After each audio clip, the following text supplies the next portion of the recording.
నమస్తే. Hi hello మిత్రమా, నేను మీ సురేష్. మీకు అందరికీ పరిచయం ఉన్న వ్యక్తే సుదర్శన్ బ్రో. మనం ఇంతకుముందు కూడా వీడియో తీయడం జరిగింది. చాలా మంచి రెస్పాన్స్ కూడా వచ్చిందని చెప్పడం. దాదాపు 500 నుంచి 600 కాల్స్ మాట్లాడంట బ్రదరు. సో ప్రజెంట్ దాదాపు 1 ఇయర్ నుంచి షీప్ ఫార్మ్ రన్ చేస్తున్నారు. ఈ 1 ఇయర్లో తను ఏం నేర్చుకున్నాడు, తన యొక్క అనుభవం ఏంది, సో తన యొక్క సొంత అభిప్రాయాన్ని ఏ విధంగా తెలియజేసాడో మనం పూర్తిగా తెలుసుకునే ప్రయత్నం చేద్దాము. సో పోయిన సంవత్సరానికంటే ఈ సంవత్సరం ఎండలు విపరీతంగా ఉన్నాయని ఫాగర్ కిట్ కూడా పెట్టించుకున్నాడు. ఇక్కడ చిన్నపిల్లలు ఉన్నాయి, కొంచెం ఎండ తీవ్రత కూడా అధికంగా ఉందని చెప్పడం జరిగింది. బ్రదర్ నమస్తే. నమస్తే అండి. ఎట్లున్నారు, బాగున్నారా? చాలా బాగున్నా. మీరు ఎలా ఉన్నారు? బాగున్నా బ్రదర్. మళ్ళీ వచ్చేలా చేశారు నన్ను. విధి ఏం చేయలేము. ఆ, చెప్పండి బ్రదర్. అన్ని చిన్నపిల్లలు తెచ్చినట్టున్నారు ఇప్పుడు. 3 to 4 months పిల్లలు 3 to 4 ఎప్పుడు తెచ్చారు మామూలుగా? ఫస్ట్ మంత్ తెచ్చా. ఇప్పుడు 1 month అవుతుంది. 1 month 1 month అవుతుంది తెచ్చి. అంటే ఒక 4 months ఉంటాయి ఇప్పుడు. 3 to 4 months ఉంటాయి. కొన్ని పెద్దవి ఉన్నాయి, కొన్ని చిన్నవి ఉన్నాయి. ఓకే. వీడియోకి నెగిటివ్ ఉన్నాయి, పాజిటివ్ చాలా ఉంది. నెగిటివ్ నే నేను స్పోర్టివ్ గా తీసుకున్నాను సార్. ఓకే. అప్పటికి ఇప్పటికి ఈ జీవాల పెంపకంలో అసలు ఏం మార్పులు చూస్తారు, అసలు ఏం నేర్చుకున్నారు, సో చాలామంది నష్టపోయేది ఎక్కడ, మీరు గ్రహించింది ఎక్కడ, ఒకసారి పూర్తిగా ఇన్ డీటెయిల్స్ తెలియజేయండి. నేను ఒక 2 years రీసెర్చ్ చేసి ఈ ఫీల్డ్ లోకి వచ్చాను. ఓకే. బట్ నేను ఫస్ట్ బ్యాచ్ రన్ చేశాను. బట్ మరి అంత ఎక్కువ ప్రాఫిట్స్ తెలియదు. ఎందుకంటారా, మనకు మార్కెటింగ్ స్ట్రాటజీస్ తెలియదు. ఓకే. బయట మార్కెట్స్ లోకి వెళ్ళి ఎలా మాట్లాడి ఎలా తీసుకురావాలి. మనం అక్కడ ఒక 1000 రూపాయలు ఎక్కువ పెట్టినా మనం ఇక్కడ 1000 రూపాయలు నష్టపోతాం. 6000 పిల్లకి మార్కెట్ లో 7000 పెట్టేసాం అనుకో, మన ప్రాఫిట్స్ లో 1000 రూపాయలు తగ్గిపోతుంది. మెయిన్ అది నేర్చుకోవాలి. తర్వాత పిల్ల సెలెక్షన్ బాగుండాలి. నువ్వు పిల్ల పైన 200, 300, 500 కూడా ఎక్కువ పెట్టినా మనం సెలెక్టెడ్ పిల్లలు తీసుకోవాలి. ఓకే. అది మనకు ఫ్యూచర్ లో 1 రూపాయి తెచ్చి పెడుతుంది. ఎందుకంటే కట్ట మీద తీసుకున్నాం అనుకో, కట్ట మీద తీసుకుంటే మనకు 30 పిల్లల కట్ట మీద తీసుకుంటే 1, 2 అటు ఇటు ఉంటాయి. ఒకవేళ మోటాలిటీ వచ్చాయనుకో మనకు నష్టం అవుతుంది. ఓకే. సో నా అనుభవం ఏమంటే నేను సెలక్షనే తెచ్చుకుంటా. తెచ్చుకున్న కాడికి 10 పిల్లలు తెచ్చుకున్నా సెలక్షనే తెచ్చుకుంటా. కానీ మంచిగా మోటాలిటీ లేకుండా చూసుకుంటా. ఓకే. అదొకటి. రెండోది వచ్చిందన గడ్డిలు బయట కొనకూడదండి. గడ్డిలు బయట కొనకుండా మనమే మనకున్న పొలంలో ఒక 4 to 5 వెరైటీస్ ఆఫ్ గడ్డిలు వేసుకున్నామంటే ఏవి పడితే అవి వేసుకోకూడదు. మంచి ప్రోటీన్కి సంబంధించింది, సపోజ్ సూపర్ నేపియర్ కానీ, మల్బరీ కానీ, హెజ్లూసన్ కానీ, అవిస కానీ, కొత్తగా బర్సీ మనకు వెరైటీ వచ్చింది, అది కానీ వేసుకుంటాము. ఇంకొకటి ఏమంటే 3 పూటలా కూడా పచ్చి మేత వేయకూడదు. అంటే వేస్టేజ్ కూడా ఎక్కువ ఉంటుంది. అవి కొంచెం తినడానికి ఇష్టంగా తినవు. 3 పూటల పచ్చి మేత వేసిన ఒక పూట ఖచ్చితంగా డ్రై ఫీడ్ వేసుకోండి. ఏదో ఒకటి డ్రై ఫీడ్ల వల్ల మంచి ప్రోటీన్ ఉంటుంది, మంచి వెయిట్ గెయిన్ కూడా వస్తుంది. అదొకటి. ఇంకోటి వచ్చిన మెడిసిన్ మేనేజ్మెంట్. మనకు ఫామ్ సక్సెస్ అవ్వాలంటే ఖచ్చితంగా మెడిసిన్ మేనేజ్మెంట్ అంటూ ఉండాలి. ప్రతి మందు మన దగ్గర మెయింటైన్ చేయాలి. ఇప్పుడు ఒక 2 గంటలకి 3 గంటలకి సగం రాత్రిలో ఫీవర్ వచ్చిందంటే మనకి ఇంజక్షన్ వేసే కెపాసిటీ ఉండాలి. ఖచ్చితంగా థర్మామీటర్ ఖచ్చితంగా మెయింటైన్ చేయాలి. ఇవన్నీ చూసుకుంటేనే మనకు షీప్ ఫామ్ లో సక్సెస్ రేట్ అంటూ ఎక్కువ ఉంటుంది.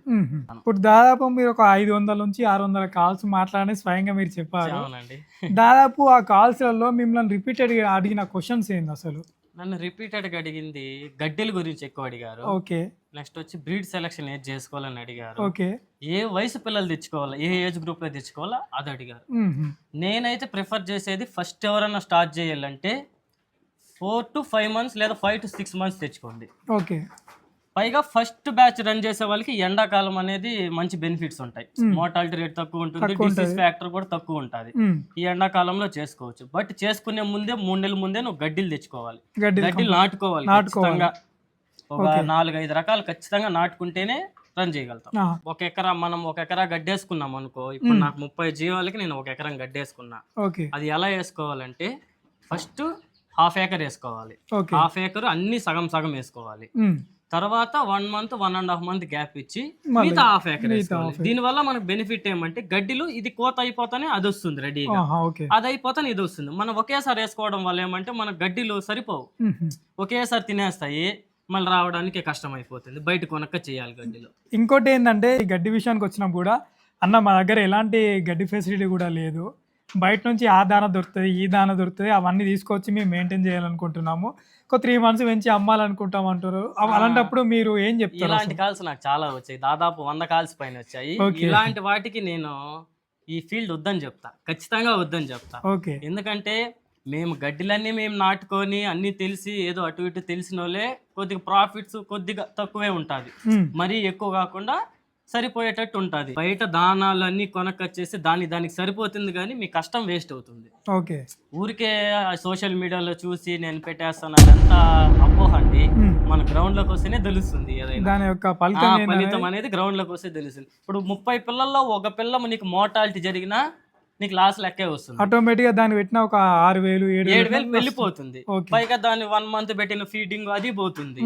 అలా ఒక్క పిల్ల కూడా డ్యామేజ్ లేకుండా చూసుకోవాలి. మీరు చూసుకోవాలంటే ఫస్ట్ సెలక్షన్ లో తెచ్చుకోవాలి. ఓకే. నేను నేర్చుకునింది అది. మరి ఇప్పుడు వర్షాకాలం వచ్చినప్పుడు కొంచెం ఇబ్బంది అవుతాయి. నేను ఎలా చేస్తానంటే మన ఫామ్ లో మనం ఏం చేస్తామంటే సమ్మర్ వచ్చేపాటికి గొర్రె పొట్టేలకు వస్తాము. ఓకే. వర్షాకాలం వచ్చేపాటికి మేకపోతులు మేకలకు వస్తాము. ఓకే. ఎందుకంటే ఈ పొట్టేల మాంసం అనేది శాంతము. ఈ ఎండాకాలం దాన్ని ప్రిఫర్ చేస్తారు. వర్షాకాలము చలికాలం వచ్చేపాటికి మేక మాంసం ఉంటుంది. అది కొద్దిగా హీట్, సో అది ప్రిఫర్ చేస్తారు. మా ఏరియాలో మొత్తం ఏ సీజన్ అయినా మేక మాంసం బాగా ప్రిఫర్ చేస్తారు. ఇక్కడ మీరు బయట నుంచి ఎలాంటి ఫీడ్ కూడా కొనట్లేదు? నేనేం కొనను, బయట ఫీడ్లే కొనను. రోజు మొత్తంలో ఎన్ని టైమ్స్ మీరు గడ్డిస్తారు? ఓకే, నా షెడ్యూల్ ఎలా ఉంటుందంటే పొద్దున్న 8 నుంచి 9 లోపు ఎండు మేత వేస్తా. ఎండు మేత అంటే వేరుశెనగ చెత్త ఇలా ఉంటది కదా, ఎండు మేత నా దగ్గర వేరుశెనగ చెత్త ఉంది కాబట్టి అది వేస్తాను. 8 to 9 మధ్యలో వేస్తా. తర్వాత 12 to 1 మధ్యలో పచ్చి మేత వేస్తా. 5 రకాలు చాఫింగ్ చేసి మధ్యాహ్నం వేస్తా. తర్వాత 4 to 5 మధ్యలో దానా ఇస్తా.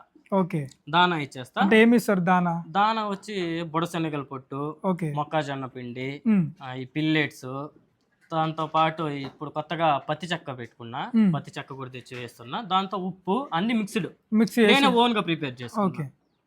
ఇది వేస్తా. మళ్ళీ నైట్ 6 to 7 మధ్యలో మళ్ళీ ఒకసారి గడ్డేస్తా, చాపింగ్ చేసి. ఇది షెడ్యూల్ మంది. ఈ విధంగా ఈ మధ్యలో ఏదైనా పిల్లకి ఏమన్నా అయినా కూడా ఎట్లా మీరు జాగ్రత్తలు తీసుకుంటున్నారు? మీరు చూస్తే ఇక్కడ మనం 4 పార్టీషన్స్ చేస్తున్నాము. 4 పార్టీషన్ చేస్తున్నాము. బాగా మంచి హెల్దీ ఉండేటివి అక్కడ ఫస్ట్ లో పెట్టేస్తాం. ఓకే. దాని తర్వాత కొంచెం సైజ్ చిన్నవి అటు ఇటు ఉండేవి ఇక్కడ పెడతారు. ఏదైనా డిసీజ్ మోషన్ గానీ ఫీవర్ గానీ ఏదైనా వచ్చిందంటే ఇక్కడ ఉంటాయి సపరేట్. మరీ ఎక్కువ ఫీవర్ వచ్చేసిందంటే నేను బయట వదిలేస్తాను. బయట వదిలేసి దాన్ని సపరేట్ ఫీడ్ పెట్టేస్తాను. బయట ఉంటుంది నా దగ్గర 3 days 4 days నా మానిటర్ లోనే ఉంటది. తర్వాత షిఫ్ట్ చేస్తాను.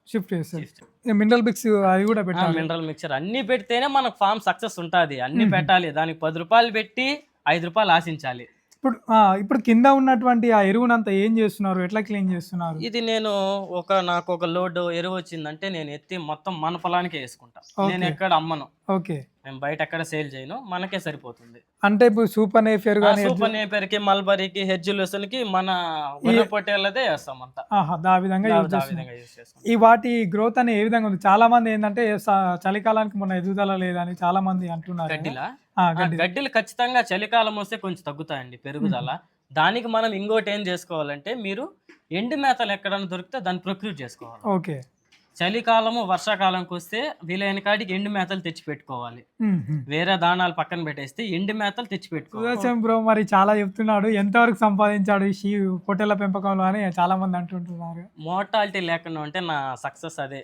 మోర్టాలిటీ లేదు కాబట్టి నా సక్సెస్ అదే. నేను 10 రూపాయలు తక్కువే సంపాదించవచ్చు, కాకపోతే ఫస్ట్ బ్యాచ్ నేను సక్సెస్ గా రన్ చేసిన. ఇది నా సక్సెస్ అంతే. ఒకటి ఫస్ట్ బ్యాచ్ తెచ్చే వాళ్ళు ఈ సైజ్ పిల్లలు తేకండి. ఎందుకంటే ఇవి మోర్టాలిటీ ఎక్కువ ఉంటాయి. ఎందుకంటే మీకు మెడిసిన్ ఏం వేసుకోవాలి, వ్యాక్సిన్స్ ఎలా వేసుకోవాలి, డీవార్మింగ్ ఎలా చేసుకోవాలి. ఇప్పుడు ఒకవేళ ఫీవర్ వచ్చిందంటే కూడా ఈ మెడిసిన్ తట్టుకోలేవు, ఇంజెక్షన్స్ కి తట్టుకోలేవు చిన్నపిల్లలు. కాబట్టి మీరు 5 to 6 months ప్రిఫర్ చేయండి. ఫస్ట్ బ్యాచ్ రన్ చేసే వాళ్ళు 5 to 6 months ప్రిఫర్ చేయండి. ఏదో మనకు 5,000కి 3,000కి 4,000కి చిన్నపిల్ల వచ్చేస్తాను కదా తెస్తే మోర్టాలిటీ వస్తుంది, లాస్ అవుతాం. ఇప్పుడు వీటికి అన్నిటికీ డివార్మింగ్ చేశారు. దీనికి ఆల్రెడీ ఒక డివార్మింగ్ అయింది, 2 వ్యాక్సిన్స్ అయిపోయినాయి. ఓకే. తర్వాత నెక్స్ట్ సప్లిమెంట్స్ అవి వీక్లీ వన్స్ ఇస్తా. Weekly once 10 days once liver tonic mineral ఇస్తాను. 40 to 45 days 2 months బిఫోర్ ఒకసారి అన్నిటికీ డివార్మింగ్ చేసుకుంటాం. Season wise. సో బ్రదర్ అయితే తన యొక్క సొంత అభిప్రాయాన్ని ఈ విధంగా చెప్తుంది. కొత్తగా వచ్చే వాళ్ళు మాత్రం కింద గ్రౌండ్ వర్క్ చేస్తేనే ఇలాంటి రంగంలోకి వస్తే కొంచెము ఇబ్బందికరంగా లేకుండా ఉంటుందని అన్నగారు మనకు చెప్పడం జరుగుతుంది. పవర్ కిట్ కూడా పెట్టించుకున్నట్టున్నారు. ఫ్యాన్లు పెడదాం అనుకున్నా, ఫ్యాన్లు పెట్టినా కూడా నీకు బయట వేడిగాలేదు వస్తాయి కాబట్టి ఫాగర్స్ అయితే బాగున్నాయి. తినేసి పడుకుంటే వాటి మీద పడతా ఉంటే నెమ్మరేసుకుంటా ప్రశాంతంగా ఉంటారు. సో ఫైనల్గా బ్రదర్ అయితే మనకి ఈ విధంగా చెప్పడం జరుగుతుందండి. ఎస్పెషల్లీ ఏంటంటే సెలెక్షన్ ఆఫ్ పొట్టేలు, అంటే మీరు ఏవైతే పెంపకం చేయాలనుకుంటో వాటి యొక్క సెలెక్షన్ అనేది తెలిసి ఉండాలని చెప్తున్నారు. తర్వాత వచ్చేసి ఫీడ్ అంటే మీరు ఇచ్చేటువంటి గడ్డి రకాలు అంటే ఒక 5-6 రకాల ప్రోటీన్ ఉన్నటువంటి గడ్డికి ప్రిఫరెన్స్ ఇచ్చుకొని చాఫింగ్ చేసి మీరు అందిస్తే కొంచెము బయట తెచ్చుకునేటువంటి ఫీడ్ పైన ఆధారపడకుండా కొంచెము ఈ గడ్ల పైన ఆధారపడితే మీకు ఎంతో కొంత ప్రాఫిట్‌లో కలిసొస్తుందని చెప్తున్నారు. వాటితో పాటు అలాగే మెడిసిన్ మేనేజ్‌మెంట్ కూడా ఉండాలని చెప్తున్నారు. టైంకి డీవార్మింగ్ చేసుకోవాలి. తర్వాత టెంపరేచర్ దేనికి ఫీవర్ వచ్చిందా లేదా అని చెక్ చేసుకోవాలని చెప్తున్నారు. వాటితో పాటు సప్లిమెంట్ ఈ లివర్ టానికే గానీ, లేకుంటే మినరల్ మిక్చరే గానీ, అవును. వాటికి సంబంధించినవి ఖచ్చితంగా ఎంతో కొంత అవగాహన ఉండాలని చెప్తున్నారు. ఏది చేయాలనుకున్నా కూడా మీరు ఒక డాక్టర్ సలహా సూచన మేరకు పాటించాలని కూడా మనకు అన్నగారు చెప్పడం జరుగుతుందండి. మెయిన్‌గా ఎస్పెషల్లీ ఏందంటే చిన్నపాటి షెడ్ అయినా సరే కొన్ని మంచి వసతులు ఉండి అంటే మీరు ఒక గడ్డి పెట్టుకోవాలనుకున్నప్పుడు మీ యొక్క భూమిలో ఉండి వాటర్ ఫెసిలిటీ ఉండి ఒక 5-6 రకాల గడ్డిని ఒక రొటేషన్‌లో పెట్టుకుంటే మీకు గడ్డి ప్రాబ్లమ్ లేకుండా ఉండే ఆస్కారం ఉంటుందని చెప్తున్నారండి. 1080 స్క్వేర్ ఫీట్ కెపాసిటీ కలిగినటువంటి షెడ్ అండి. పొడవు వెడల్పు ఎంత అండి ఇది? ఇది పొడవు వచ్చి 45 ఫీట్స్, వెడల్పు వచ్చి 20 ఫీట్స్. హుహు. సో చాలామంది ఏమడిగారంటే ఈ షెడ్‌కి దాదాపు 5,00,000 పైన పెట్టి బ్రదరు ఎలివేటెడ్ షెడ్ ఏయించాడు. మరి అన్ని పైసలు సంపాదించాడా? లేడా? అని. పైసలు సంపాదించలేదు కానీ సంపాదిస్తా. ఎందుకంటే నాకు కాన్ఫిడెన్స్ ఉంది. ఎందుకంటే మనకి మోర్టాలిటీ లేకపోతే ఖచ్చితంగా సక్సెస్ వస్తుంది. ఓకే. ఇయాల కాకున్నా రేపైనా సక్సెస్ ఉంది. ఇప్పుడు జీవాలు బాగుంటేనే మనకు అది 10 రూపాయలు తెచ్చి పెడుతుంది. ఓకే. ఇప్పుడు నేను అన్ని మెడిసిన్ పరంగా నాకేదో అవగాహన ఉంది. నేను చేసుకోగలను. నేను సక్సెస్ అవ్వగలను కాబట్టి నేను ఇంత పెద్ద షెడ్ వేసుకున్నా. ఓకే. లేకపోతే నేను నార్మల్‌గా ఏమీ తెలియకుండా నేను కూడా నార్మల్‌గా కింద పెట్టుకొని 2 బ్యాచ్‌లు రన్ చేసేవాడిని. బట్ నేను ఒక 2 ఇయర్స్ దీనిపైన రీసెర్చ్ చేసి మెడిసిన్ గురించి ఎంతో అవగాహన తెచ్చుకొని గ్రౌండ్ వర్క్ ఎక్కువ చేసిన. ఒక 2 ఇయర్స్ గ్రౌండ్ వర్క్ చేసిన. తర్వాత కాన్ఫిడెన్స్ వచ్చిన తర్వాతే ఇంత ఖర్చు పెట్టి షెడ్ వేసుకున్నాను నేను. వీటన్నిట్లలో ఏదన్నా క్రిటికల్ ప్రాబ్లమ్ మీరు ఫేస్ చేశారా? అంటే ఈ మామూలు ఈ జీవాలలో ఇప్పటివరకు ఏమైనా క్రిటికల్ ప్రాబ్లమ్ ఫేస్ చేశారా? ప్రాబ్లం అంటే డిసీజ్ అండి. మామూలుగా పీపీఆర్ అనేది వస్తుంది. ఓకే. దానికి ప్రికాషన్స్ ఎక్కువ తీసుకోవాలి. అది రాకముందే వ్యాక్సిన్ ఖచ్చితంగా వేసుకోవాలి. అది పీపీఆర్ ఒకటి మెయిన్. ఇక్కడ పిల్లల్లో వచ్చే డిసీజ్లో పీపీఆర్ ఒకటి మెయిన్. దాన్ని మనం కంట్రోల్ చేసుకున్నామంటే వేరే ఏముండదు. మామూలు జ్వరాలు, మోషన్స్, దగ్గులు, జలుబులు ఇవి వస్తుంటాయి. ఓకే. వాటిని డాక్టర్ని అడిగి మీకు దగ్గరలో ఉండే డాక్టర్నో తెలిసిన డాక్టర్ని ఎవరినో కొన్ని సంప్రదించినారంటే వాళ్ళు మెడిసిన్ చెప్తారు. దాని ప్రకారం యూజ్ చేసుకున్నామంటే సక్సెస్ ఉంటుంది. సో ఇది అండి బ్రదర్ మనకి చెప్తున్నాడు. సో ఇంకా ముందు కూడా మరింత సమాచారం అందించే ప్రయత్నం చేస్తాను. సురేష్ అగ్రిటెక్స్ మన ఛానల్ని సబ్స్క్రైబ్ చేసుకోండి మిత్రమా. Thank you.